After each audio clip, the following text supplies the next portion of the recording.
नमस्कार बच्चों।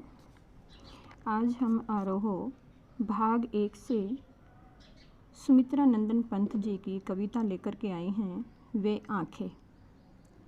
वे आँखें कविता पढ़ने से पहले हम सुमित्रा नंदन पंत जी के जीवन के बारे में जानकारी लेते हैं, उसमें पर प्रकाश डालते हैं।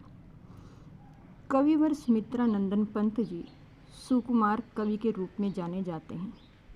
उनका जन्म सन 1900 को उत्तर प्रदेश के अल्मोड़ा ज़िले के, जो आजकल उत्तराखंड में है, कोसानी नामक गांव में हुआ था। जन्म के 6 घंटे बाद ही उनकी माताजी का देहांत हो गया था। उनका पालन पोषण उनकी दादी, बुआ और पिताजी की देखरेख में हुआ। पंत जी की आरंभिक शिक्षा अल्मोड़ा में हुई। 1919 में पंत जी शिक्षा के लिए इलाहाबाद के सेंट्रल कॉलेज में भर्ती हो गए। वे असहयोग आंदोलन से इतने प्रभावित हुए कि बिना परीक्षा दिए उन्होंने पढ़ाई छोड़ दी और आंदोलन में भाग लेने लगे। आंदोलन में भाग लेने के साथ साथ उन्होंने अपनी काव्य रचना और स्वाध्याय भी जारी रखा।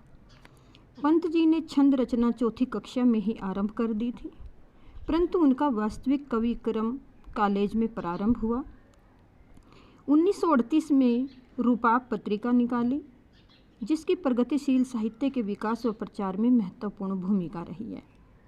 1950 से 1957 तक वे आकाशवाणी के हिंदी परामर्शदाता रहे। पंत जी को सोवियत भूमि का नेहरू पुरस्कार, साहित्य अकादमी पुरस्कार तथा ज्ञानपीठ पुरस्कार से सम्मानित किया गया। सन 1977 में इनका निधन हो गया। इन्होंने अपने जीवन काल में अनेक काव्य ग्रंथ लिखे, हिंदी साहित्य को समृद्ध किया। उनकी काव्य रचनाएं, काव्य ग्रंथ, काव्य रूपक शैली, उपन्यास, कहानी संग्रह। सुमित्रा नंदन पंत जी बहुमुखी प्रतिभाशाली साहित्यकार थे। उन्होंने साहित्य विधाओं पर सफलतापूर्वक कलम चलाई। पंत जी को प्रकृति का सुकुमार कवि माना जाता है, क्योंकि वे प्रकृति की गोद में पैदा हुए थे। प्रकृति प्रेम उनके स्वभाव का अभिन्न अंग है। वे प्रकृति को जड़ न मानकर चेतन मानते हैं। प्रकृति के प्रति उनका सौंदर्य अटूट है। सुख दुख की अनुभूति उनकी विशेष विशेषता है। मानवतावाद के प्रति पंत जी ने अनेक रचनाएं लिखी हैं। उनका आध्यात्मिक दृष्टिकोण था। भाषा शैली उन्होंने खड़ी बोली में अपनी रचना की। पंत जी वाणी के सम्राट थे। उन्हीं काव्य रचना के अंदर उनकी एक कविता है, वे आँखें। अंधकार की गुहा सरीखी उन आँखों से डरता है मन, भरा दूर तक उनमें दारुण दैन्य दुख का नीरव रोदन। वह स्वाधीन किसान रहा, अभिमान भरा आँखों में इसका, छोड़ उसे मझधार आज संसार कागार सदृश बह खिसका। निम्न पंक्तियों में कवि सुमित्रा नंदन पंत जी ने जो लिखा है, वह एक किसान की पीड़ा का दयनीय वर्णन किया है।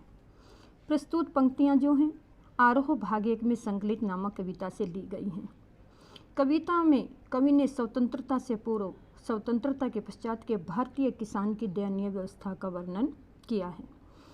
कवि ने कहा है, कवि किसान के विषय में लिखता है कि उसकी आंखें, यानी कि किसान की आंखें मुझे एक अंधेरी गुफा की भांति लगती हैं, जिस अंधेरी गुफा में झांकने से मेरा मन डरता है, उसी प्रकार किसान की शून्य आंखों में देखने से मेरा मन भयभीत होता है। क्योंकि किसान की उन गुफा के समान, गुहा कहते हैं गुफा, किसान की उन गुफा के समान आँखों में जो दुख, दर्द, निराशा और शोषण से उत्पन्न पीड़ा के सिवाय कुछ नहीं है, उनको देखने से मेरा दुख और भी बढ़ जाता है। गरीबी का दुख और उससे उत्पन्न पीड़ा को सह जाने का मुझ में मौन रोना समाया हुआ है। भारतीय किसान कभी स्वाधीन व स्वावलंबी था। भारतीय किसान कभी स्वाधीन व स्वावलंबी था, परंतु उसके पास खेत भी थे, परंतु आज कुछ नहीं है। उसकी आंखों में जो स्वाभिमान जो भरा हुआ था, झलक रहा था, तब किसान की समाज में मान मर्यादा थी। किंतु आज वह उसे मझधार में छोड़कर ऐसे चला गया जैसे कोई रेतीला किनारा टूटकर नदी में बह गया हो। यानी कि संसार के जो लोग हैं, संसार के लोग भी उसका साथ छोड़कर दूर तमाशा देखने चले गए। निम्न पंक्तियों में कवि ने किसान की आंखों में झांकती पीड़ा, निराशा और गरीबी के दर्द का सजीव चित्रण किया है। किसान की शून्य से युक्त आंखों के लिए अंधेरी गुफा की उपमा सटीक बनती है। स्वार्थी संसार के लिए कगार की उपमा दी गई है। कगार किनारे पर दारुण दैन्य दुख नीरव रोदन में किसान स्वाधीन संसार कगार में अनुप्रास अलंकार है। संस्कृत के तत्सम शब्दों का प्रयोग हुआ है।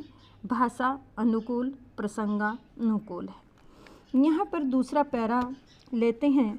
लहराते वे खेत दृगों में हुआ बेदखल वह अब जिनसे, हंसती थी उसके जीवन की हरियाली जिनके तरण तरण से, आँखों ही में घूमा करता वह उसकी आँखों का तारा, कारकुनों की लाठी से जो गया जवानी ही में मारा।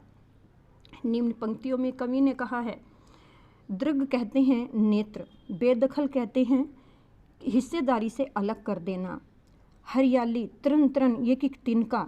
यहाँ पर कवि ने कहा है किसान की दयनीय दशा का उल्लेख करते हुए कवि कह रहा है कि किसान ने को उसके खेतों से बेदखल कर दिया है, क्योंकि उसके खेत जो हैं वो जमींदारों ने छीन लिए हैं। लहलहाते खेत जिनके अंदर हरियाली थी, फसलों के तिनके में किसान स्वयं के जीवन की हरियाली झलकती थी। कहने का भाव है, लहराते हुए खेत किसान के जीवन के विकास एवं खुशी का प्रमुख आधार था। जिन फसलों से वह खुशी का अनुभव किया करता था, वह आज उसके लिए मात्र एक सौपन बनकर रह गई। किसान का बेटा जो उसकी आंखों का तारा था, किसान की आंखों का तारा, उसका अकेला पुत्र जो अकेला उसका सहारा था, वह उसके लिए उसको बहुत प्यार करता था।